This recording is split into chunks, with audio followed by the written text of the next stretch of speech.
Well, federal authorities have announced charges against a local man connected with a drone collision during the Palisades firefight. Okay, I'll say it. I was wrong. They found the pilot that flew his drone into the super scooper on January 9th during the Palisades fire, and the defense that the attorney has for his client is very interesting. Let's dive into the video. So if you didn't watch the last video I made, I was making a case on why it was going to be difficult for the FBI to find the guy who flew their drone into the super scooper.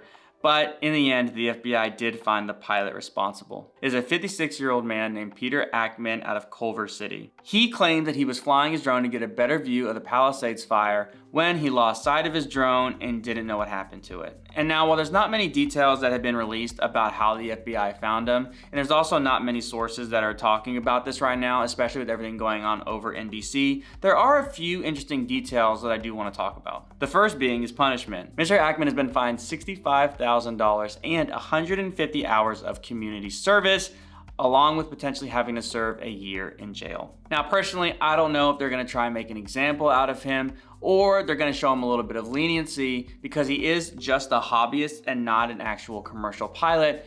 But there is one interesting thing that his defense brought up. Now, while Mr. Ackman did plead guilty to being the pilot responsible for it, his attorney also said in a statement that while his client knows that he's guilty for flying the drone that hit the super scooper, he's also claiming that his client relied heavily on the geofencing that DJI used to have, but now they no longer have.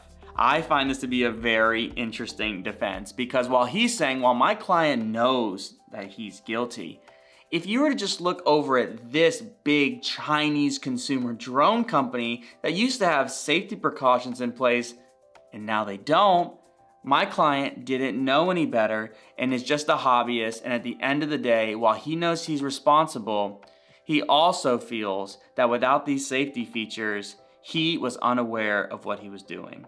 And the crazy thing about this is that DJI wasn't never required to have geofencing in the first place.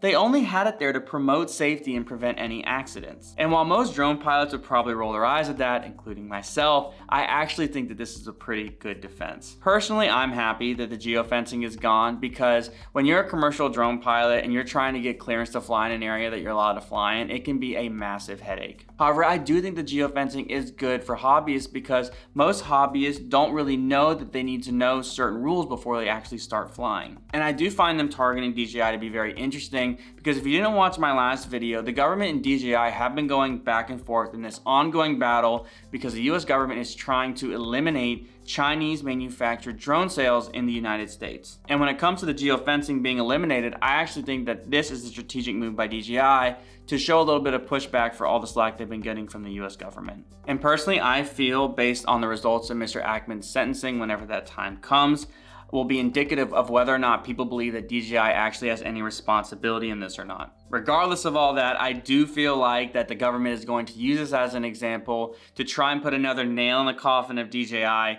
I'm curious to see how it plays out. Overall, this has been a pretty interesting case, and I would love to know your guys' thoughts in the comment section down below. And if you want to see a review of the DJI Flip, especially when it comes to real estate, make sure you hit the like button and subscribe to the channel. I was going to make that video this week, however, DJI sent me a broken DJI Flip. So apparently they're only sending DJI Flips that work to people that are making sponsored reviews. So if you want to see an unsponsored review of the DJI Flip, make sure you hit the like button and subscribe to the channel. It means a lot and it helps me out in more ways than you guys know. So I really appreciate it. And with all that being said, thank you guys so much for watching, and I'll see you shareholders in the next video.